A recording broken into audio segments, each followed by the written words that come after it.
The Magnificent Seven is a 1960s Western that was directed by John Sturges, and it starred Yul Brynner, Steve McQueen, Charles Bronson, Robert Vaughn, Brad Dexter, James Coburn, and Horst Buchholz.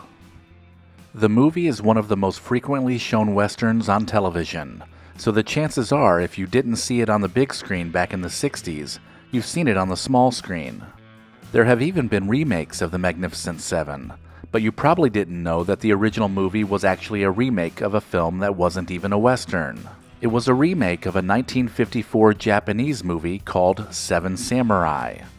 The critically acclaimed film is set in 1586, during the Warring States period of Japanese history.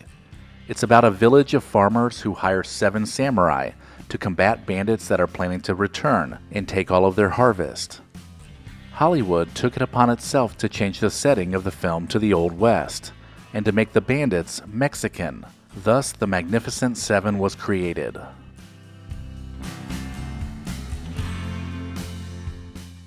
In today's world, the 1960 movie is considered a Western classic, but when it was released, it was savaged by the film critics. Due to the nasty reviews and the fact that most of the cast, which included Steve McQueen, Charles Bronson, and James Coburn, were still mostly unknown, made the film tank at the box office. The good thing was, they only released it in a limited market in the US. Then it was released in Europe on a more broader spectrum, and it did well there. After its success in Europe, they re-released it across the US, and it did much better. There was a 1980s television classic that was actually based on the Magnificent Seven movie, and that was the classic TV show The A-Team. The fact is that James Coburn, who starred in the 1960 film, was originally cast to play Hannibal, the team's leader, but that role ultimately went to George Peppard. The pilot episode of The A-Team literally copies the plot of the Magnificent Seven lock, stock, and barrel.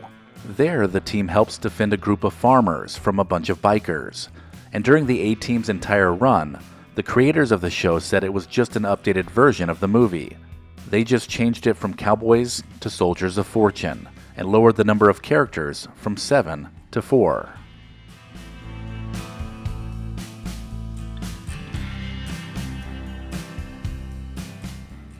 The score and soundtrack for the movie is widely considered one of the best that's ever been done in the movie industry, and certainly for a Western movie.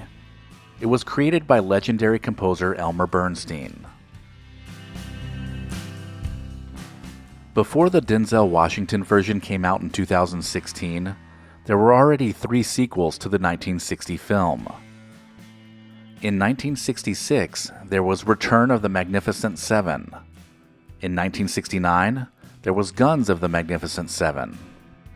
And in 1972, it was The Magnificent Seven Ride. Yul Brynner actually returned for the first sequel, and thereafter he was replaced by George Kennedy and Lee Van Cleef. The remakes just kept making less and less money than the one before, but The Magnificent Seven, along with Planet of the Apes, they're credited with being one of the first movies to generate multiple sequels, and they actually created a bona fide franchise as a result. The Magnificent Seven movie is the second most shown film in US television history, only behind The Wizard of Oz. That's a pretty big feat in itself. Actor Anthony Quinn claimed that he was one of the original ones that came up with the idea to make the movie The Magnificent Seven. He also says that he approached Yul Brynner with the idea, and they agreed to make the film together. Quinn would star in it, and Brynner would direct it. Then they bought the rights to the film using Brynner's production company. Years later, Yul Brynner's company sold the rights to another company, who then hired John Sturges to direct the film, with Yul Brynner starring. Anthony Quinn was livid, and he sued, but he lost the case.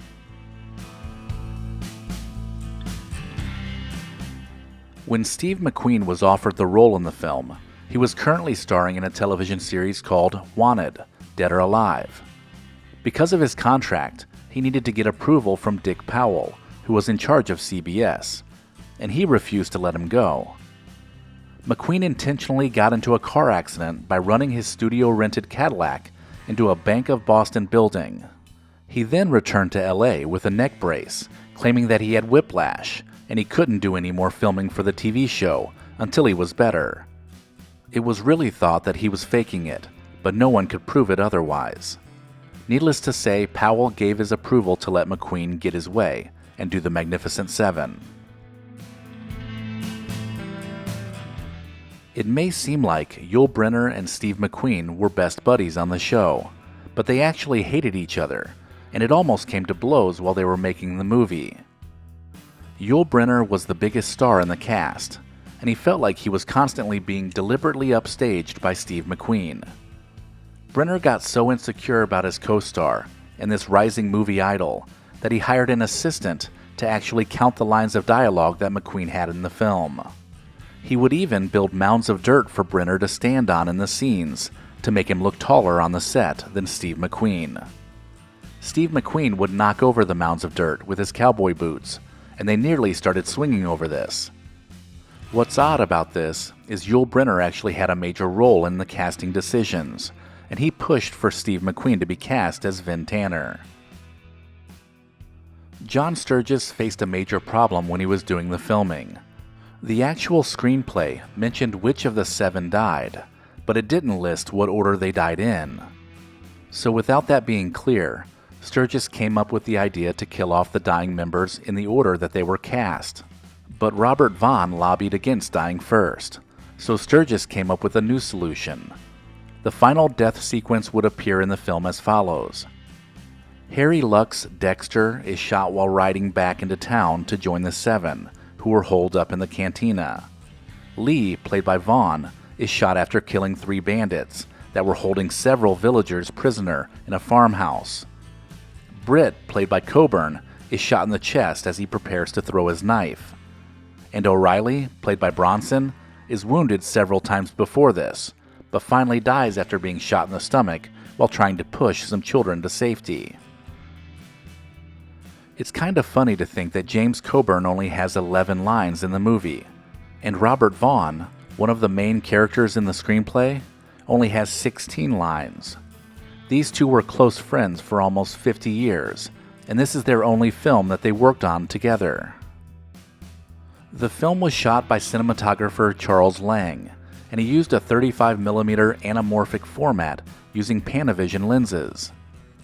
The location shooting started March 1st, 1960 in Mexico. The village and the U.S. border town were built for the film. One of the criticisms of the film was the way that the Mexican peasants and bandits led by Jewish actor Eli Wallach were portrayed. There were Mexican special interest groups that were on hand while the movie was being made, to make sure that the changes were made to these characters. They made sure the peasants were wearing clean clothes, and that the female Mexicans were wearing nice dresses. They also required that all the children have nice haircuts. John Sturges made changes to the script and the sets, and they also brought in additional wardrobe people and makeup crews to satisfy the group overseeing the Mexican peasants. There is nothing better than Yul Brynner's walk in this movie. It's a classic strut that makes him look invincible. This is such a great movie that never gets old. Make sure to check it out the next time you see it on TV, and I'm sure you'll get a kick out of watching it again.